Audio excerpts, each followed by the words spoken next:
just what it means to be who I've been trying to be.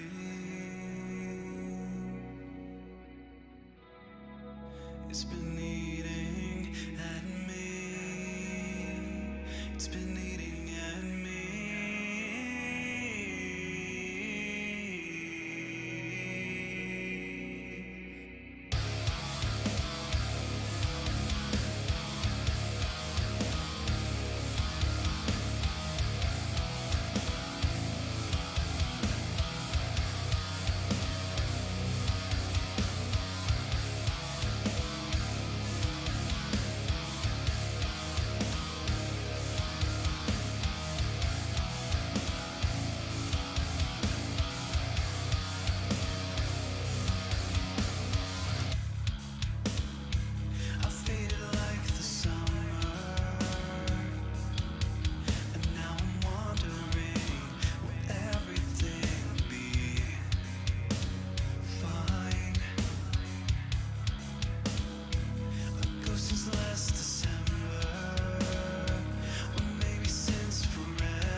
Hello, hello, hello, and welcome back to another episode of Rising Lights, a podcast that talks content creation, brings you some rising stars in the space of content creation, whether it's actual content creators or people who make tools and such for them.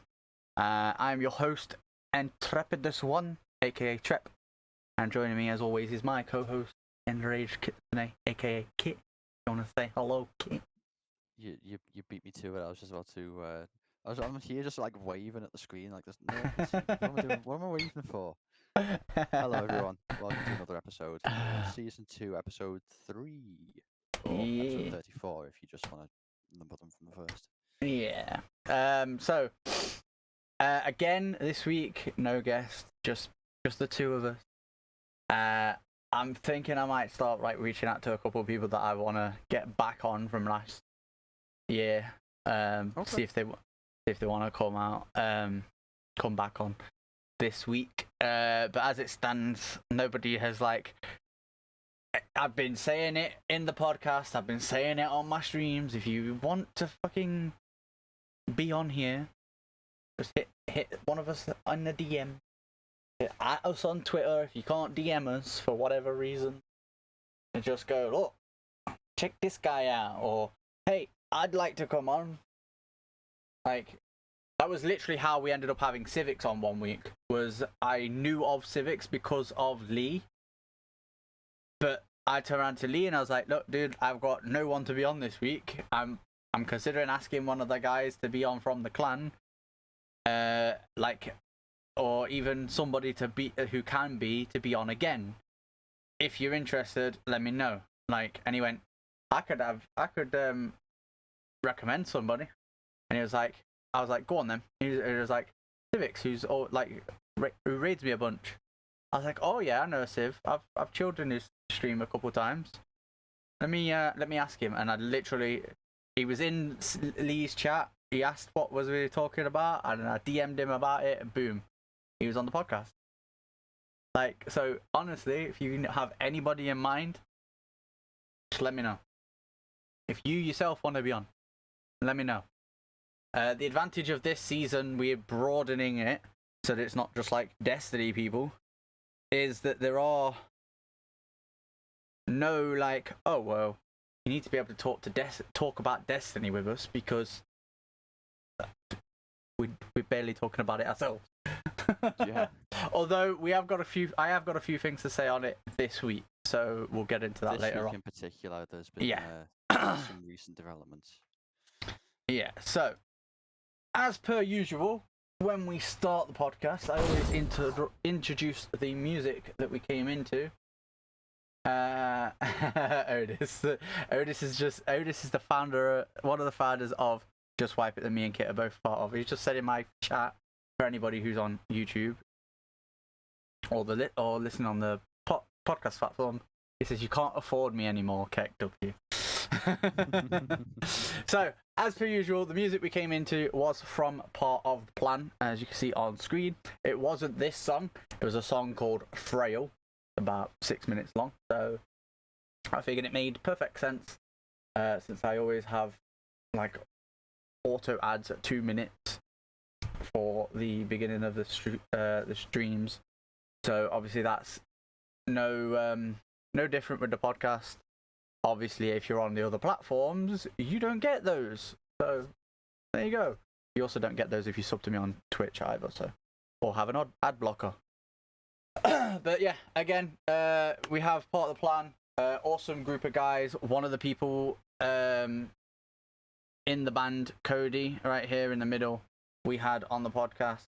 I always, for the benefit of YouTube and all the other platforms, I always put in !Cody and !POTP in my Twitch chat, because you can then get a little bit about Cody himself, as well as part of the plan. There's a link there to the Spotify playlist and a clip from the podcast we had Wraith on, that basically just outlines their viewpoint on people using their music and long and short of it, they enjoy it. They like seeing what people come up with. So essentially their attitude is have at it. But yeah, so with that out of the way, we are going to move on to some gaming news. Firstly, some esports things right here. Starting off with Wolves Esports.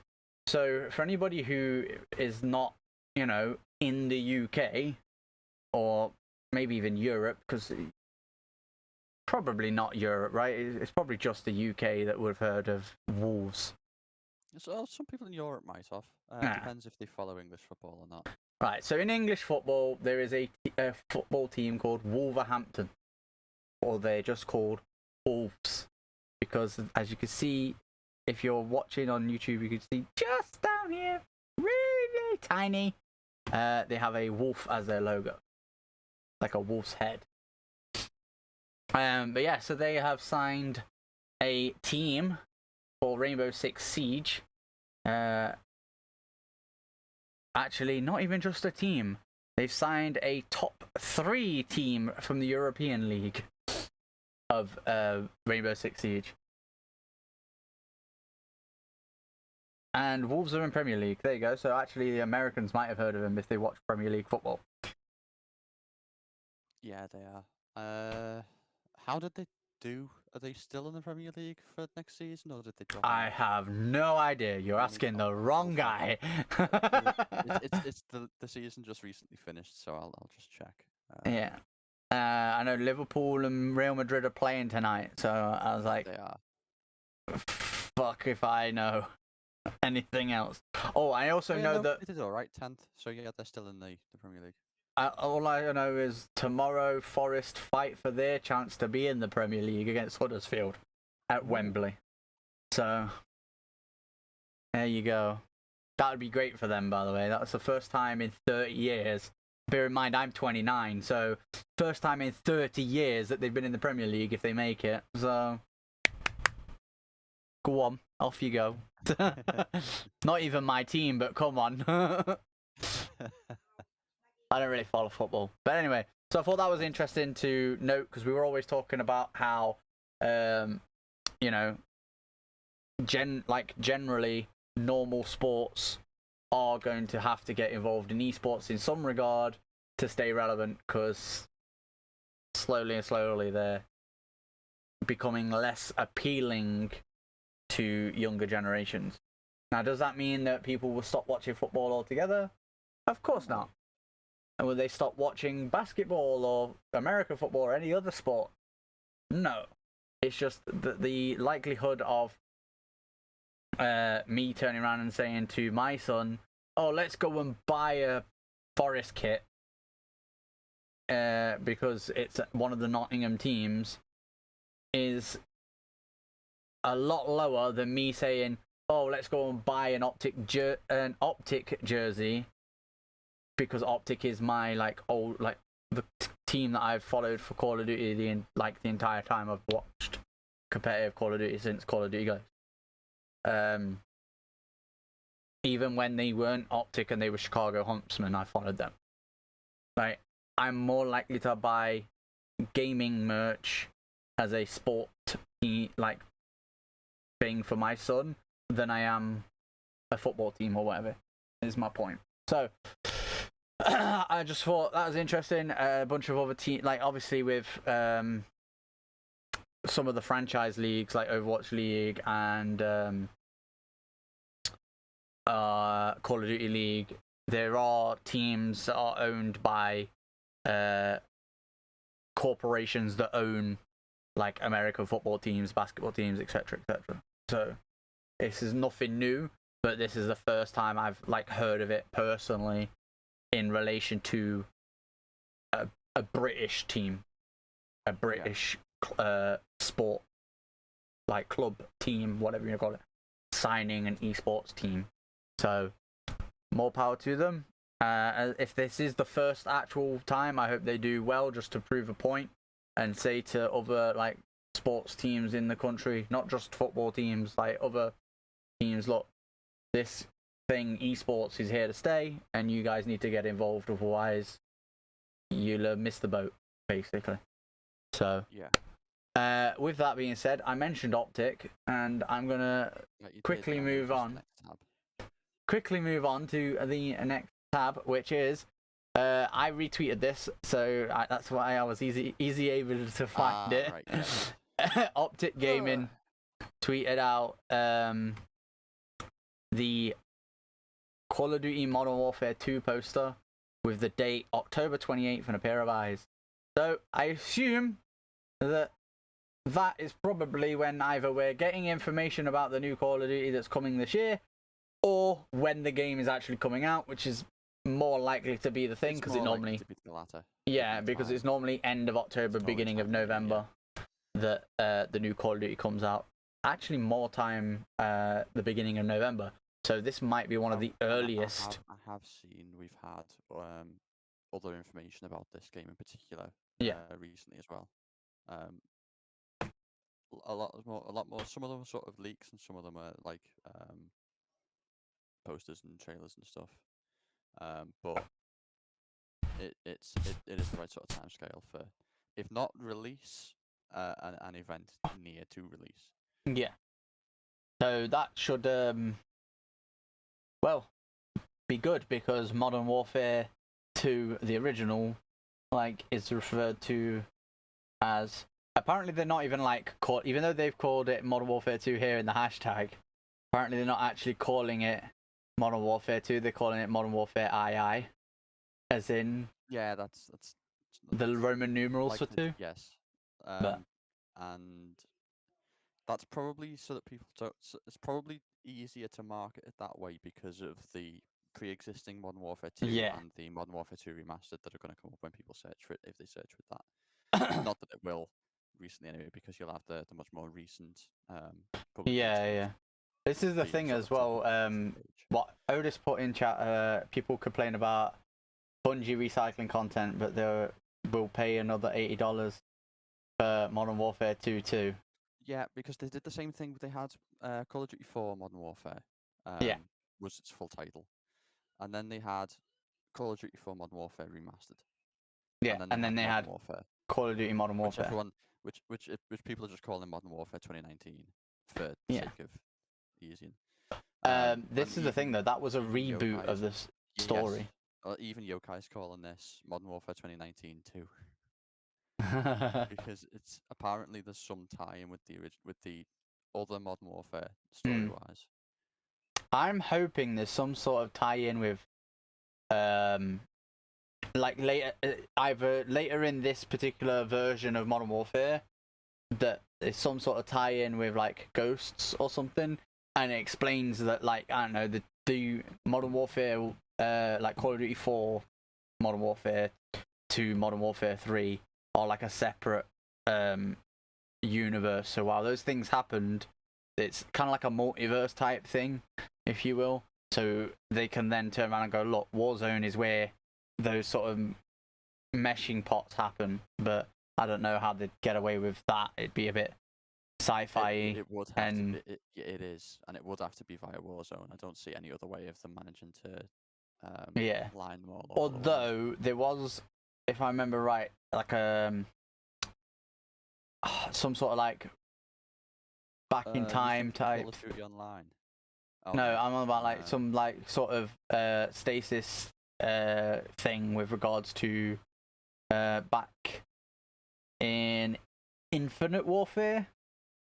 It was like, if they could potentially turn around and go, look, Infinite Warfare is Modern Warfare but set all these years in the future somehow, and then go, look, do you remember there was a guy who there was a little ability, kind of an ability where it could rewind time a set amount.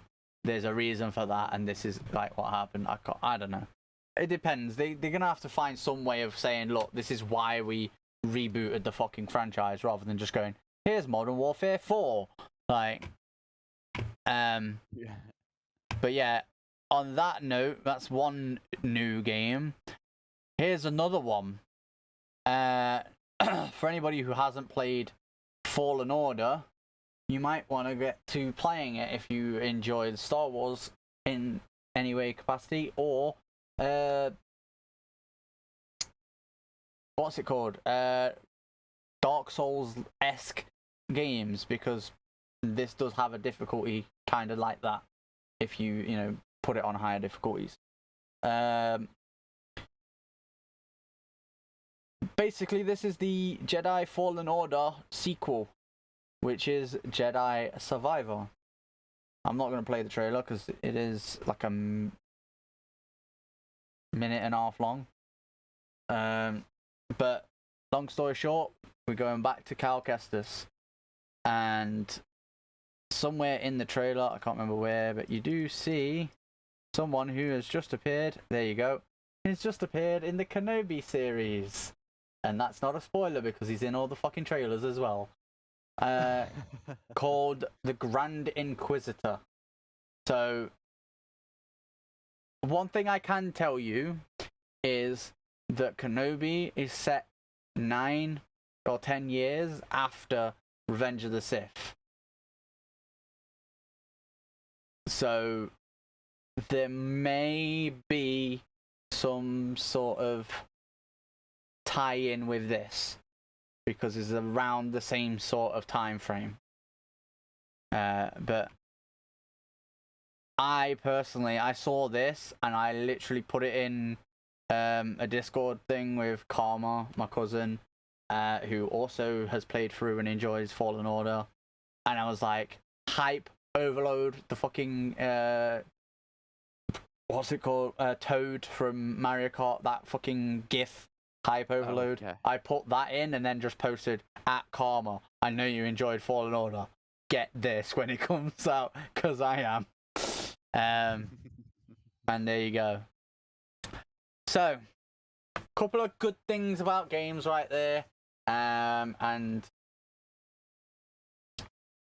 I kind of don't want to move on to these next few topics, but I feel like we kind of have to Just before cover you them. do, can I just repeat Go on.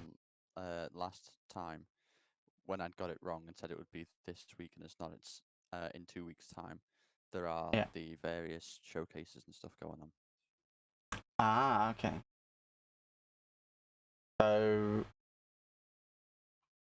wait, when is it again? It's like something like the 2nd of June, 3rd of June, around then. Okay, so about the time that this will Next week and go. into the week after, yeah. Yeah. So, From the time of recording this. That is. Most of the time I put these out the Saturday after they've been recorded, so it'll be going on YouTube on the 4th. So you may have missed a few things, but there you go. Go back and watch them. There's your reminder to go and find them. Yeah. If you're listening on podcast platforms, you might have it out in time. Depending on when you listen to this.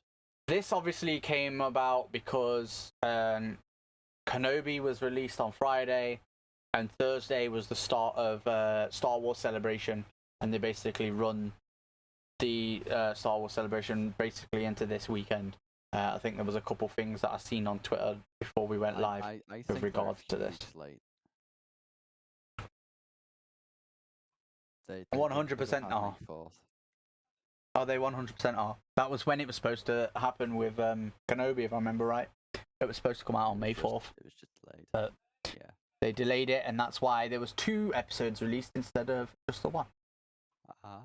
Okay. That's and honestly, again, no spoilers, but after watching both episodes, I can tell you now I am glad they released both, because after the first episode, I was like, wait, what the fuck is going on? And then the second episode, I was like, oh, okay, I get it a bit now.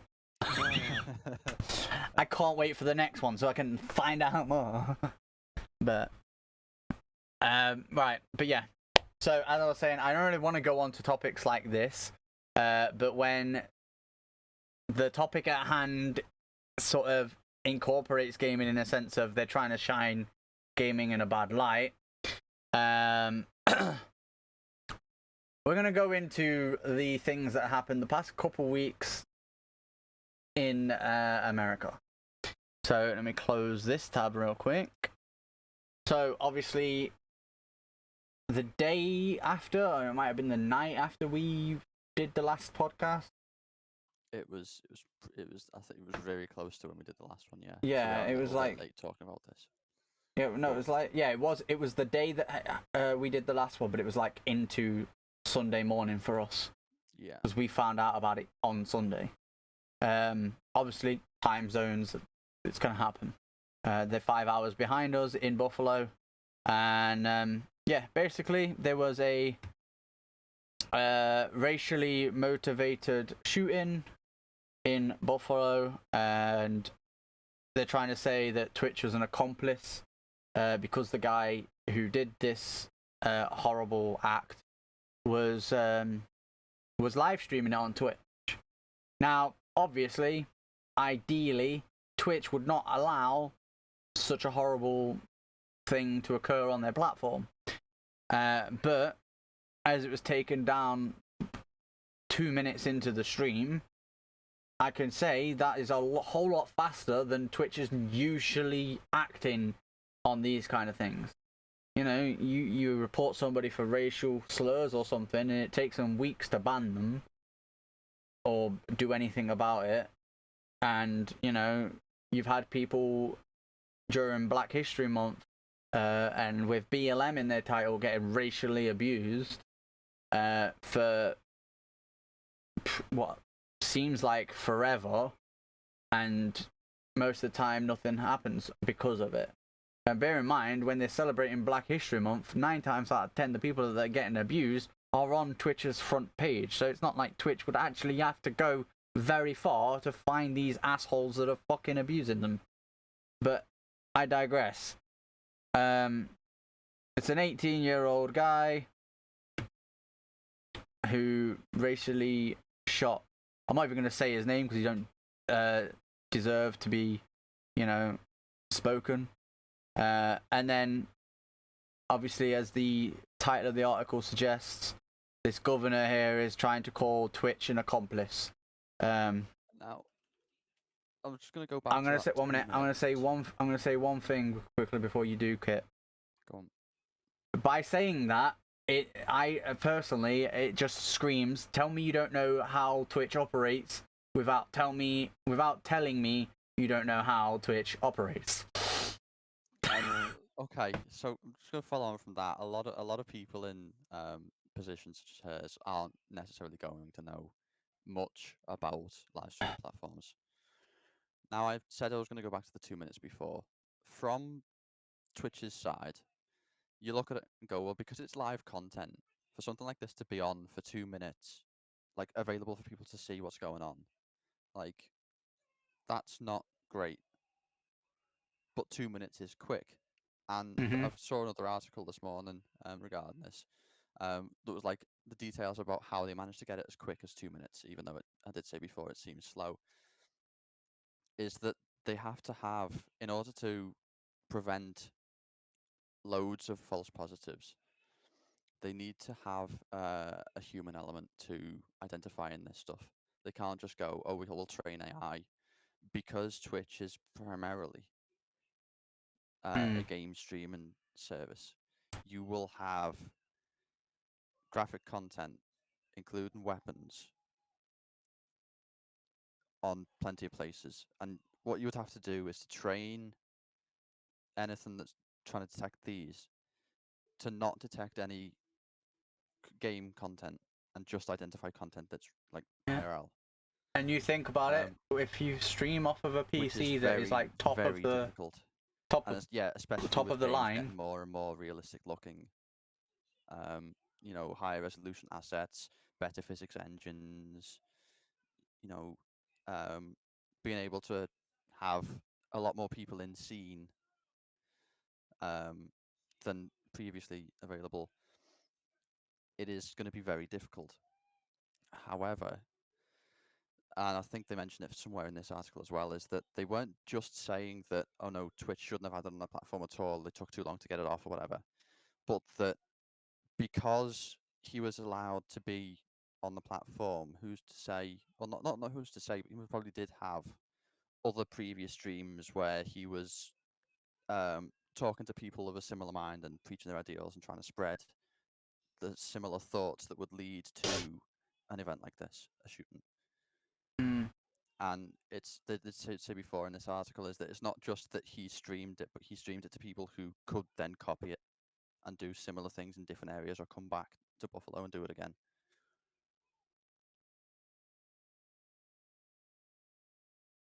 Yeah, well, I just think it's another case of them not knowing how this fucking shit works. Like you said, you need a human element to it. Like, I mean, look at the guy. It's not as if he's... I'm assuming this is... Yeah, look. It's him being taken into custody. He's not exactly dressed normally for a walk to the shop, is he? Like, excuse me? You telling me nobody thought, he's dressed pretty weird. Let me call the cops. And then you could argue, oh, well, what if somebody who's in the army walked home? Like, I mean, it's not exactly hard for the cops to know that there is somebody coming home. Do you know what I mean? Like, from the army or whatever. So maybe that's a safety feature they could put fucking in place. I don't know. But Maybe. anyway, I don't want to fucking That glorify does it open anymore. worms for the way people dress and Yeah. is that appropriate for how they're acting and stuff? It's not something that their police would want to have to deal with. Not that they would want to have to deal with shootings either, but No, but what I'm saying is, like, if you are wearing them kind of clothes, you see yourself as going to war, or you are going to war, right? So if you are in the US Army and you live in the Buffalo area,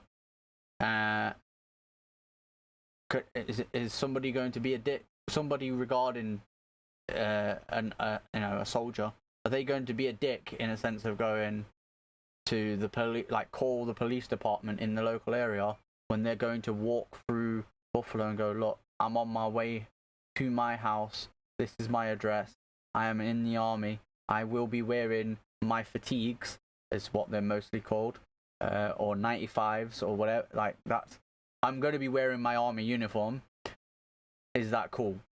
Like, I'm going to be walking home. And then they were just like, okay, that's cool, we know. So if somebody reports that somebody's walking with in the army gear, we know it's more than likely going to be you. We'll probably just send a car out to double check it is you. You know what I mean? And then it comes to something like this. Somebody calls the cops, goes, oh, look, there's this guy wearing 95s and all this, that, and the other. They go, okay, well, we've not had reports of anybody coming home from the military. So this guy is clearly up to something. Let's go and check it out.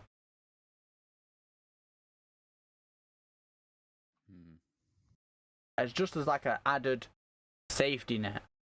Yeah? But since they don't want to fucking take guns away from people, apparently.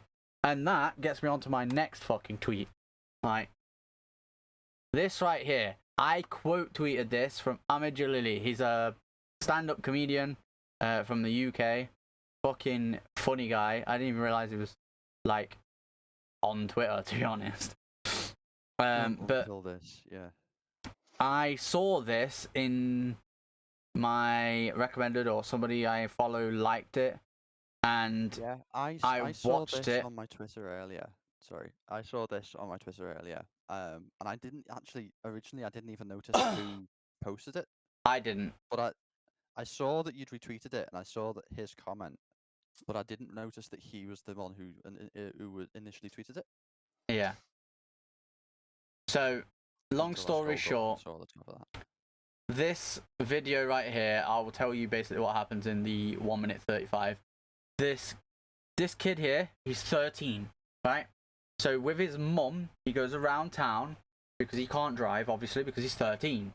He goes in America around town. His mum drives him around, and he goes to 4 or 5 different shops. He goes to one for cigarettes, one for alcohol, one for scratch cards, and one for a dirty magazine. You know, basically pornographic content in a magazine, right? All 4 of those stores tell him, no, you're not old enough. Like, can't believe you even tried this. Like, essentially, get the fuck out. Like, do you know what I mean? And then the 5th action, like right at the end, he goes to a gun show and buys a .22 caliber rifle from a private seller legally, and he's 13.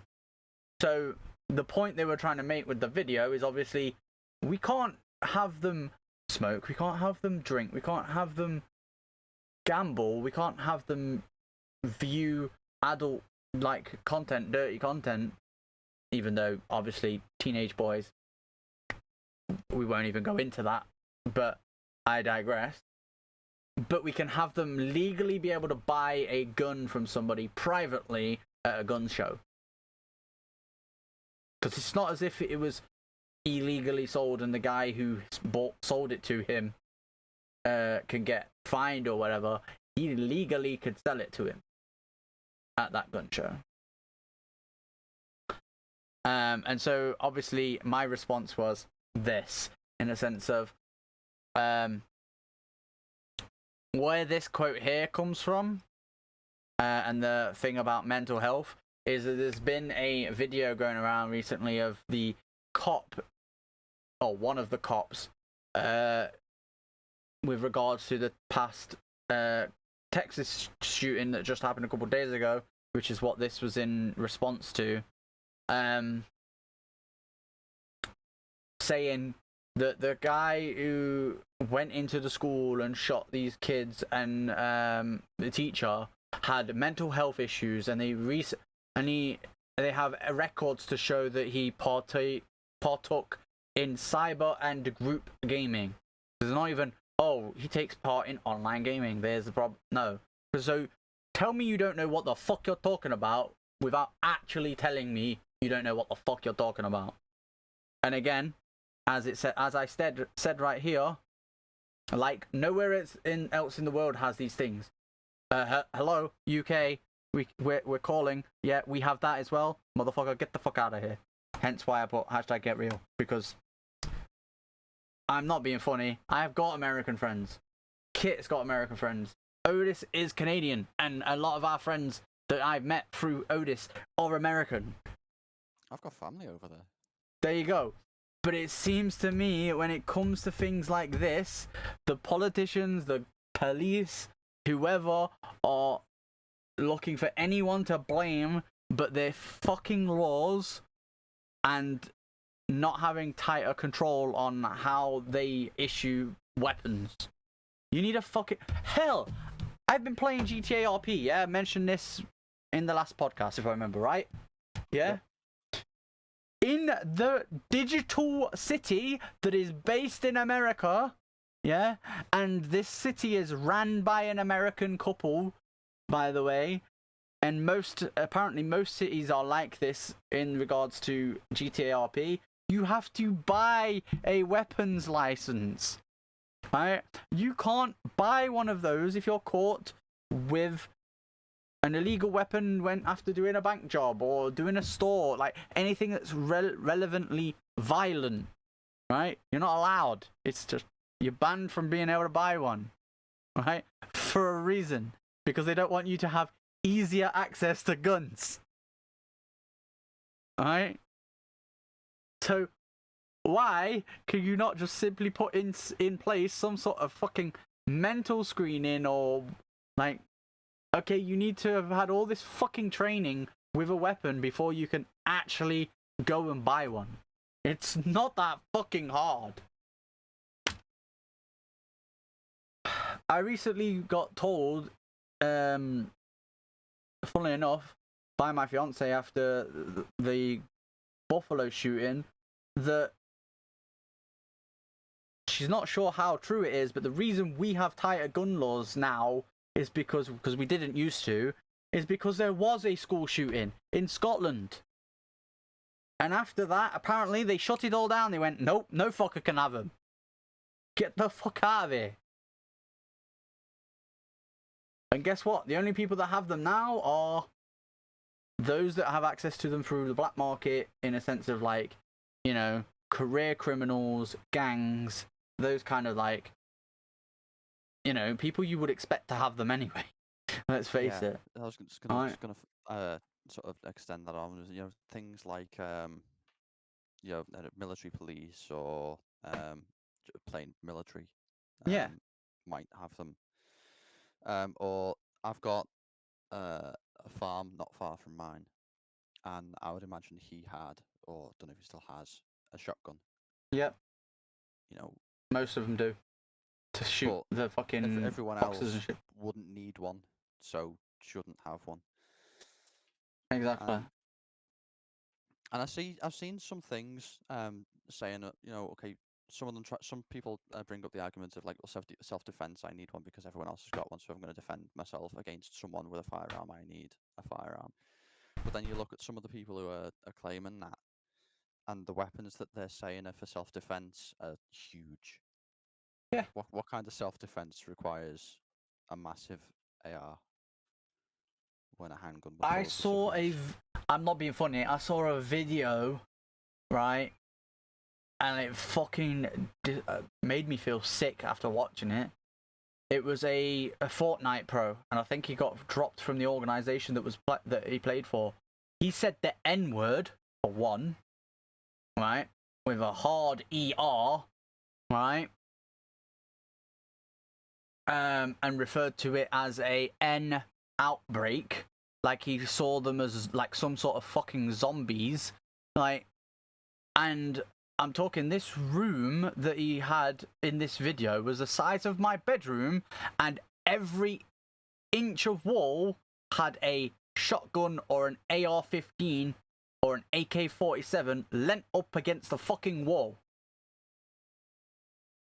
I'm talking this motherfucker had an armory of pistols, of assault rifles, of shotguns, of shit tons of ammo, of grenades and stuff like that.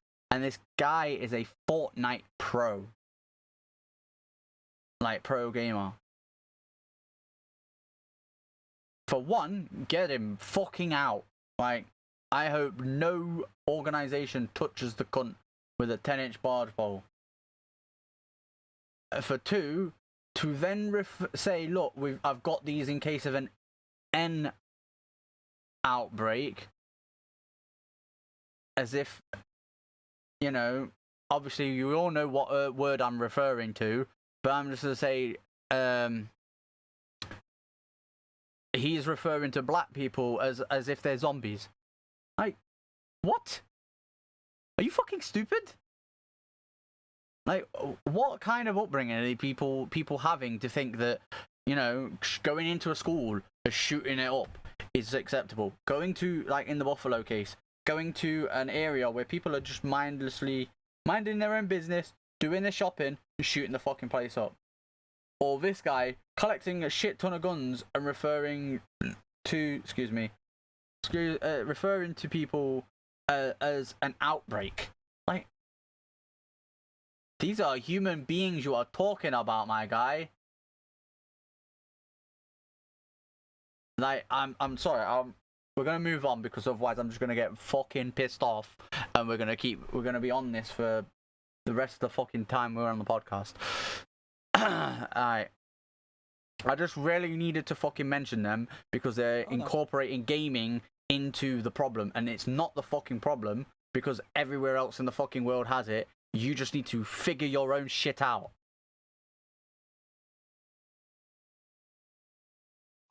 Yeah. Right. The badges, new badges with regards to Twitch. Yeah. So, these go in your global badge slot. And there are a pair of new badges that you can choose instead of, you know, like if you've got a charity badge or a prime badge or a bit badge or whatever. And they are watching without audio and watching without video. So it's like a sort of little grey square with a mute icon, or a little square icon with an eye with a line through it, which you can use to indicate to anyone in chat or to the streamer that, you know, you can't hear them or you can't see them, so you're just listening to the stream. And this is kind of part for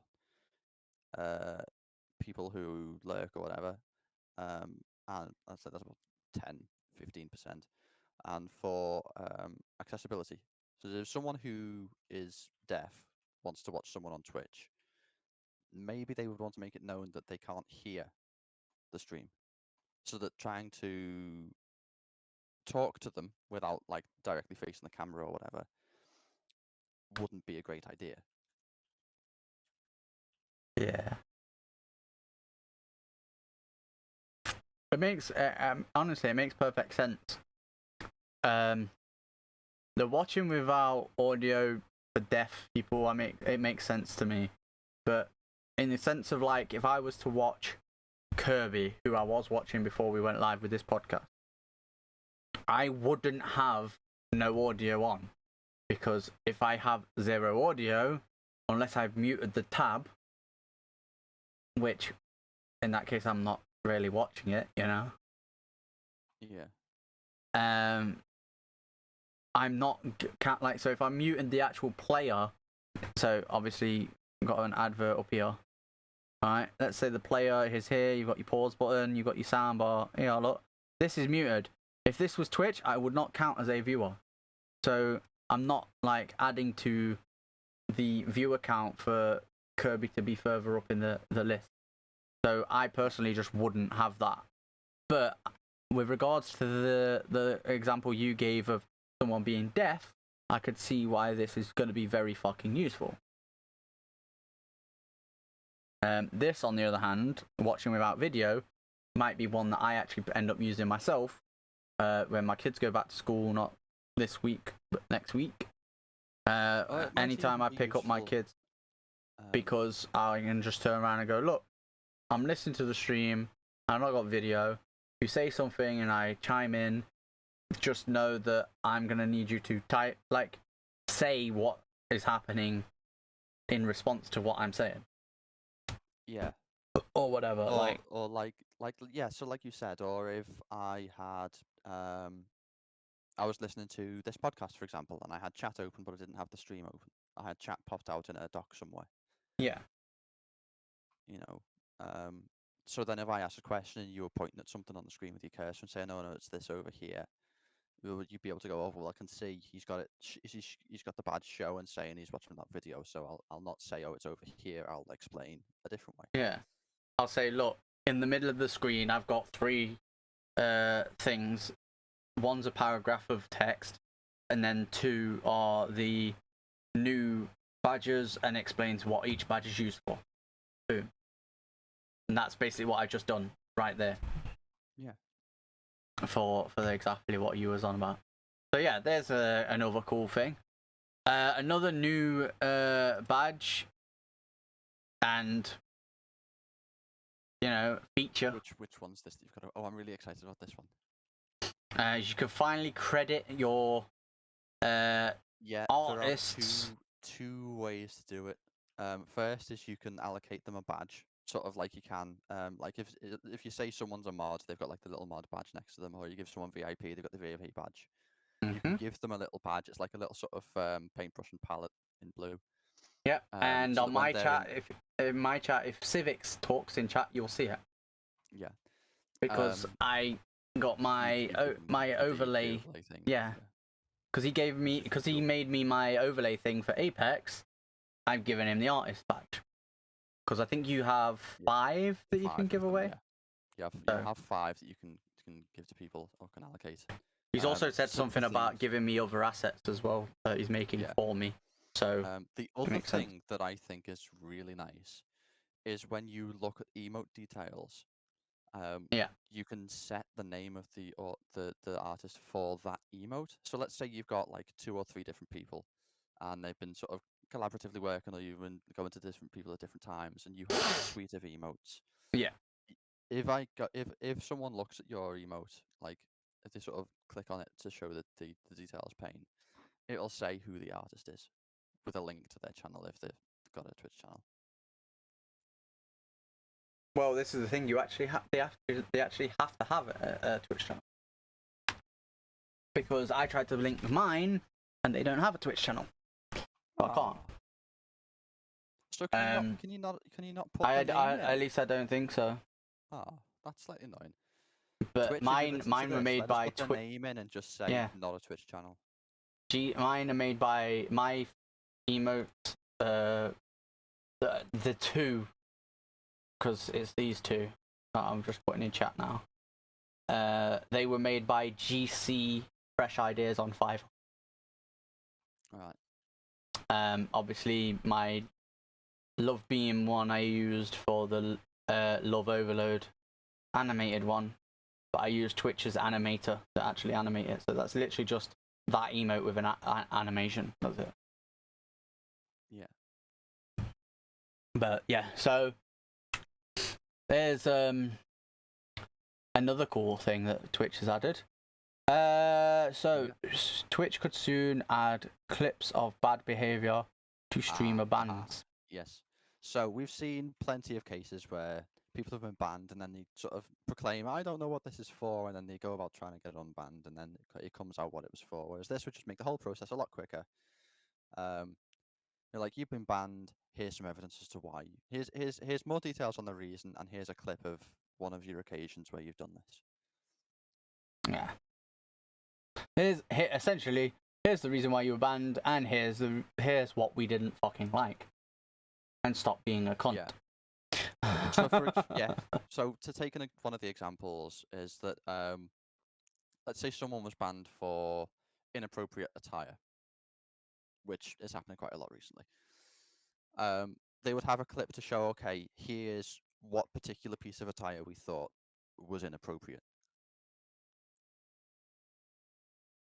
And then if you do end up coming back to the platform, you just go, okay, well, I'll not wear that outfit. Or I'll sort of go, okay, well, why is this outfit not appropriate? Here's why I think it's appropriate. And then you've got a reason to sort of go back and forth with Twitch about and fix them there. I did see like somebody tweeted out a Twitch diagram of what's appropriate.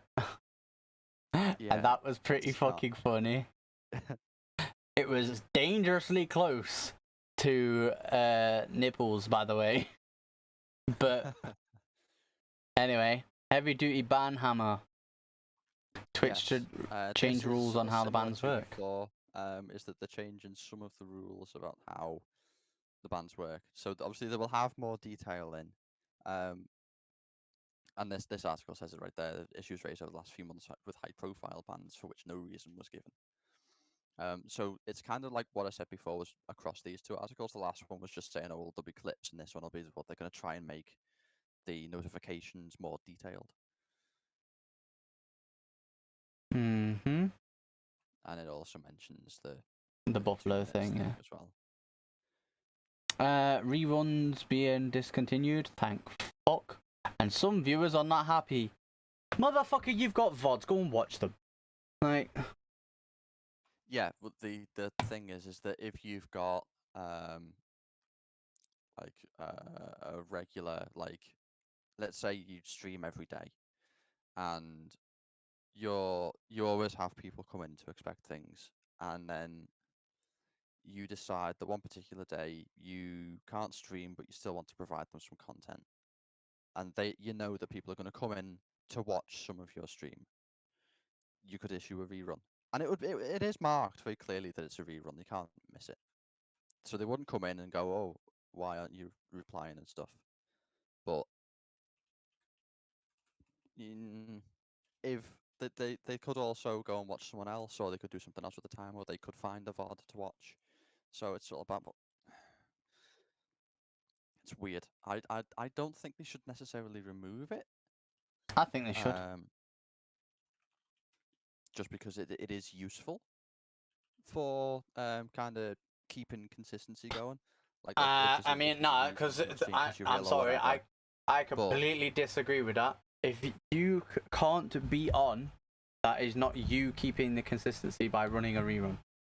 You keeping your consistency is being available when you are available, being on when you're available. Yeah, but if it's something beyond your control. Yeah, but this is the thing. I have appointments that are set 9 times out of 10 on my dates that I normally stream, Tuesday and a Thursday, right? I'm going to try and get those changed because I'm fed up of not streaming on those days because they're the days I outlined, yeah. And I don't run reruns. I change the day that I stream. in the case of somebody like you said, runs a stream every day. Let's say, I don't know, they've got to go be the best man at their friend's wedding or their brother's wedding, for argument's sake, or Okay, but bridesmaid or like I whatever. said before, that is It's- something that you could plan for. You would know in advance. Yeah. So If you something just happens wouldn't the night stream. before, and you're suddenly in hospital or something. You can just quickly issue a rerun through like the website on your phone, and just put a quick message on Twitter and just be like, okay, yeah, I'm in the hospital. This is why. See, again, I would just put a tweet out saying, look, I'm in hospital, I can't stream tomorrow. Boom, done. Like, as But much that as then relies on anyone who would come to your stream on that day, or that day, looking at your Twitter and knowing. yeah, Okay, but at the that's same fine. time, is like, how often do you Like I look get it. and It's a feature see? people aren't really using that often. Yeah, but that's what I'm saying. Let's argue. Let's, for argument's sake, say for me, right? How often are you actively going, oh, right, well, Trep goes live at 10 o'clock, so let me be in his chat at 10 o'clock, ready for when he goes live? Not many people ever do that. For literally anyone. Right? Unless you're a mod for that person, and that person literally has had that same start time for months and maybe even years, because you know that they never miss it, right? And therefore you're a mod and you need to be there, because if somebody comes off, somebody comes in, kicks off, you need to be able to like do the streamer a solid and ban that person before it gets too out of hand, or time them out, or whatever the case may be, whatever is relevant, right? Other than that, there is nobody that goes, oh, you know what, I know Civics goes live at this time, let me go and sit in his chat waiting. Honestly, there is literally no one. The only time that I ever see that is if somebody tweets it out and then isn't live right there when they tweet out, and then like 5-10 minutes later they've gone live, and it's like, I've loaded up, I've seen their tweet, and I'm like, oh, okay, well, I want to watch this person and show them support and chill and like hang out with them. Actually, more commonly, it's happened with like 1 or 2 times with Civics. And then the stream starts off, and I just like see all the like the start screen and all that. Like, that's it. And even then, the only reason that's probably happened is like they sat down to start their stream after tweeting the tweet. They've realised, oh, I need to go and get a drink. They fucked off to go and get a drink. Then while they're up, they're like, oh, well, I'm going to be sat down for a while doing my stream. I might as well go to the toilet. And so they start like 3 to 5 minutes late because they've done other things around the house. Do you know what I mean? That's it. I think it's not to the point where people are going to be like, you're not turning on your stream and 20 people instantly like are there sort of thing, because they know you start at a certain time. Even for like huge streamers in like, I'll use somebody in the Apex directory, for example. I have gone to my live category just as somebody's gone live on Twitch that is huge in the Apex directory, and that is Nicewig, right? And I've seen him at the bottom of my live thing saying 0 viewers, because he's literally just gone live. You know the timer at the top of the live thing here, it says like 000. So you know they've literally just gone live. Yeah. And then, you know, you'll refresh the page, it'll say 5 minutes, 2 minutes, whatever, and they've got like 1,000 people, because everybody's got the notification that they've gone live and then gone in. You know what I mean? It's not they're waiting for it, it's they're waiting for the notification. So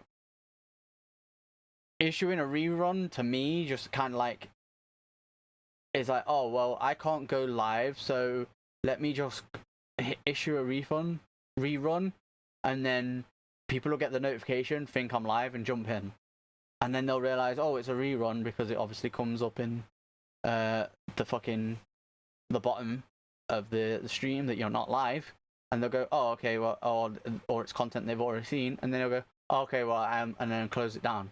It's to me, because a rerun, you know, as far as I'm aware, with like ads and shit counts as like an actual stream, you will just get fucking.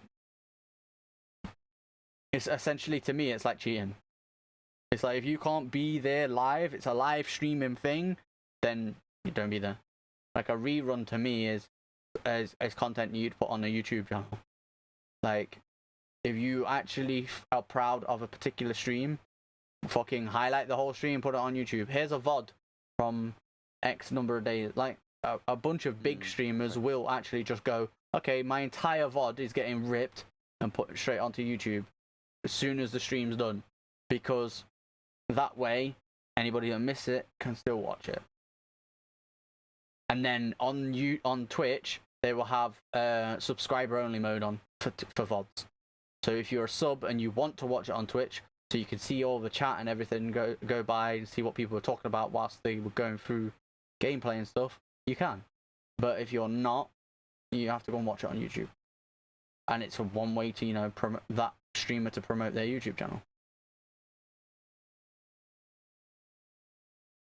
Okay. That's always the way I've looked at reruns anyway. But from reruns to people being accused of recycling. Yeah, I made this stretch, but it worked. Season of the Haunted. Oh no, that was a stretch. As you can see, it came out on the 24th. We're recording this on the 28th. It's only been out for 4 days. The dungeon literally came out last night, 27 hours ago, basically. Something like that, yeah. From what I've seen of the dungeon, it looks really fun. It looks really complicated. I'm kind of mixed emotions about the dungeon, in that my only attempts so far have been solo attempts. So I haven't managed to get very far through it on account of not really having spent a lot of time trying to build around it. Yeah. But I did watch CJ yesterday go through it, and it does look pretty good. Yeah. And what's really good about this one actually is that it's farmable. So once you run it on your character, you can run it again and still get the drops. Yeah. So what I've got to say on Destiny, I said this earlier, I've got a little something to say, is my stream yesterday and today were both Destiny. Right? Mm-hmm. And in the title of both streams was, this is a make or break season for me. Because it is. I have literally said it, I explained it on Friday, Thursday even. No, it was Friday, yeah. I explained it yesterday in my stream when I said, look, the reason I've got make or break season in the title is it's not make or break whether I'm going to play Destiny for the rest of the year. It's make or break as to whether I'm going to stream it at all. Right? Right. Because I've paid for the content up until, is it Lightfall? Is the next expansion we're supposed to be getting? I've paid for that content, that seasonal content. I'm going to play it. Like, I'm not paying 50 quid for the deluxe edition from CD keys and then not playing the seasonal content just because last season I didn't like it. And this season ends up, you know, teetering off or whatever. But what I will say is, last season we had like 4 weeks of seasonal story. Maybe 5 at a push. I'm pretty sure it was 4 though. I did go over this. Right. Yeah, I did go over this on Tuesday in my stream. Because I was playing Destiny then as well, finishing off my fucking Season of the Risen Battle Pass. And let me put it this way. I finished it, and then I was 2 hours in, I was bored. I then forced myself to try the Legend Psyops by myself. Got about halfway through it. Almost did it was the moon one, and it was I almost did the room where you have all the fucking wizards and the acolyte, the Lightbearer acolytes. But this is again all by myself, and it's Legend Psyops. So your gear locks. Alright. So I'm having to pre-plan. And I did that for basically 40 minutes, and then I was just like, okay, I'm bored now, and I'm like not getting through this. It's like hitting my head against a brick wall. I'm going to play something else. And then I went to go and play Apex, and I was like, I don't really want to play Apex because like I'd be wanting to rank, and I was waiting on Karma and Pash for ranked because I don't really solo anymore. Unless they say to me specifically they ain't gonna play. Like last split they said we don't like Kings Canyon, we're not really gonna play. So I was like, okay, I'll solo through plat then. And I did. But in regards to this season, so far I'm having a lot of fucking fun. Just running around the fucking Leviathan killing shit in the public event that they've got going, the containment or whatever it's called. Yeah. I like the fact that the matchmaking pools for that are split. Yeah. That was a good move, I think. I like the Sever mission. That was pretty cool. There's a couple like scary things in there as well that are like, I was like, oh shit, you know, kind of thing. So it's so far it's really good, and the seasonal story quest doesn't seem like it's going to be short like last season. I think last season we had like 16, 17, maybe 20 at a push step quest. This season this one's 51, and week 1 finishes on step 6. Yeah. So it says to me 8 weeks minimum. Because, 6 every week, basically. Mm-hmm.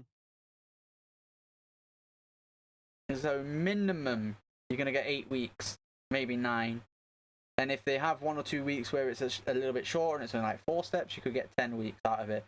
Which I'm pretty sure when it comes to the seasonal like challenges thing, that are like when you're on the like battle pass page on the actual game, there's like a little box there that's like seasonal challenges, and you click that. I'm pretty sure they typically go to 10 weeks. So if they can make this story happen like that, then fuck me, Bungie, you've made a fanboy of me again. We're not quite, but you know what I mean. I'm heading more to I'm going to play more of this game. Because I want the story. Like, it's okay having the content there for those that are willing to just play the same thing over and over, like fucking Psyops, for example. To me, Psyops was just another version of Battlegrounds, and Battlegrounds are now in the fucking Strike playlist. Yeah. So they're basically mini strikes. So what you're telling me is I've got 2 types of strikes in the strike playlist, and then you're giving me a third where the only difference is really that I've got light bearing hive. Oh, I'm sorry, all the new strikes that are in the strike playlist also have light bearing hive. Oh, okay, never mind then. Like, yeah. Sorry, so for me, last season was just boring. And then so it's like, okay, the content that I'm having to do is boring. Okay, but the story was pretty fucking interesting, the Crow coming to terms with the fact that he is Aldrin and learning right from wrong has consequences and all that. Like the whole back and forth between him and Saladin, and then Saladin saying to Zavala, look, he is fucking hopeless to work with. Like, you're gonna have to deal with him yourself, sort of thing. And then Zavala going along the lines of, look, I was the same as him. You made me who I am today. You can do the same with him. Just keep at it. Like, it was brilliant. Like, that whole fucking story was brilliant. It was just too goddamn fucking short. like they needed to be more before Crow accidentally killed the Sire. You know what I mean? There needed to be a thing where he was more asking Zavala or Saladin, do you know what would happen if I turn this machine off? And then like essentially turn around and go, no, I don't. Yeah. And then I did eventually like he that turns it off behind their back, and they find out it kills the Scion. And then there's the whole story that we had. Yeah, I do like that the first sort of Erismon's therapy session kind of thing was with Crow. Yeah. I thought that was pretty fucking cool with regards to this season. A good move. I also do find it. I also said in my stream yesterday and today, I find it kind of interesting that Keitel's like haunted by the shadow of Gaul. At least it looks like Gaul to me when I was like looking at it. Which I find kind of interesting because they're like Crow is Aldrin, right? And he says it in the 7 mission, the Shadow of Aldrin says like, so is he scared of becoming me, or is he scared that he already is? Like, these are, you know, reflections of your fears, pain, or regrets, right?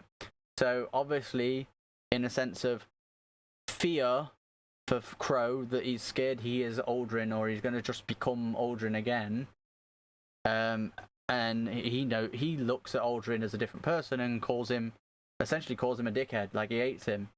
He really wish he didn't share his face with him.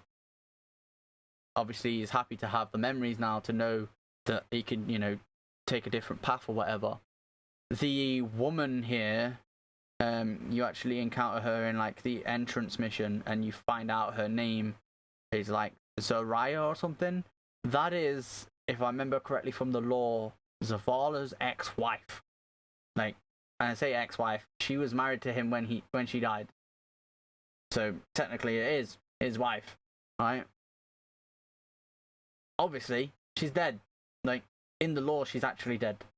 So his regret is there's something that he did. And it relates to something that was mentioned with regards to the dynamic I just mentioned with Saladin, Crow, and Zavala.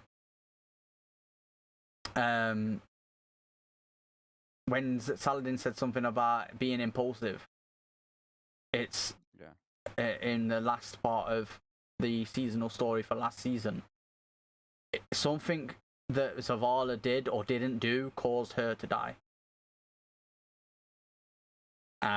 And then so I find it interesting that if it is Gaul, I'm fairly certain it is from looking at it again today, that either Keitel regrets sending Gaul to the Sol system or letting him go, or does she regret siding with Gaul in the coup against her father? That's the thing. Like, lore-wise, this dynamic here of the Shadow of Gaul and Keitel could literally blow this whole thing out of the fucking water.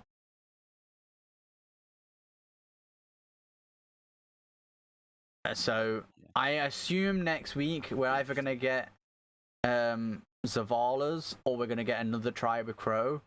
And then, but I'm more leaning towards Zavala because then you could have like a 3-week rotation.